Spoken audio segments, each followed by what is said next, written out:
Now that we've completed programming the SD card for the Raspberry Pi, we're going to walk through inserting that card into the board itself, along with making all the other connections that are available on the board for you to properly get your card set up and ready to go to use. Uh, First step we're going to take is to actually insert the SD card into the board itself. So on the back side of the board, we've got a connector down in this area here that accepts a micro SD card. And the card that I've got in this case is a 64 gigabit card. So it's just a matter of sliding it in to the card holder itself, and that's all it needs to be done. The next part of the setup is we're going to connect up a keyboard and mouse to the board itself. So I'm going to start with just a USB cable that comes from our keyboard, and I'm going to take and insert it into one of the USB connectors here on the board. As I mentioned, we've also got a mouse that we're going to connect.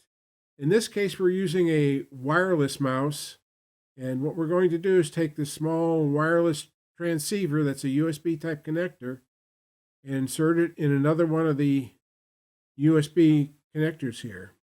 Now, the choice of which USB connector to use is entirely up to you. We've got 4 connectors on this board. 2 are version 3 and the other 2 are the version 2 type USB connectors. Any one of the 4 will work, so it's not that critical where you plug these into. Following that, we're going to talk about the network connection. If you've got a wired Ethernet network, you'll want to plug in a cable to the board and connect it to your network. As an alternative, if you don't have a wired type Ethernet and are just running simply a wireless type network, that will work just fine. However, the advantage of using a wired type connector is that it typically will run at faster speeds than your wireless network.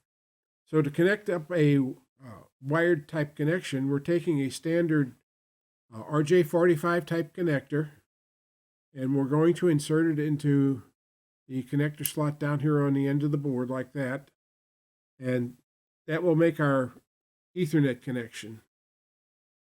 The next thing that we're going to connect up is a monitor for the board to use itself.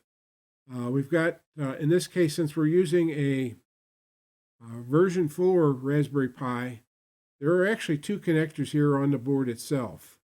Port 0 basically, and port 1 for HDMI type connections. These are the micro type HDMI type connections, so you'll need a connector that looks something similar to this that we're going to use for connecting up to these types of connections. So it's just a matter of inserting the connector into the plug itself. Now, generally speaking, it's recommended that you use, when you've got a 2 HDMI type setup here, that you use the connector that's closest to the power supply. In other words, port 0 on the HDMI set of connections. This is typically where the board defaults to as far as using an HDMI connection. The other end of this cable would go to a monitor of some type that supports HDMI type connections. And finally, when we've got all this wired up, the last thing we want to plug in is our actual power supply to the board itself. Now, for a version 4 type board, the recommendation is that you use a 5-volt, 3-amp type power supply.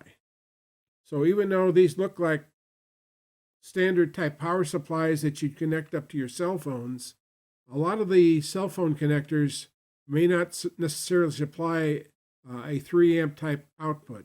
A lot of times they may just be in a 1 amp or 1.5 amp range, and that may not be enough to power the board. But once we make this final connection here, your board will begin to power up, and you should see your display coming up on whatever type of HDMI type display you're connected to.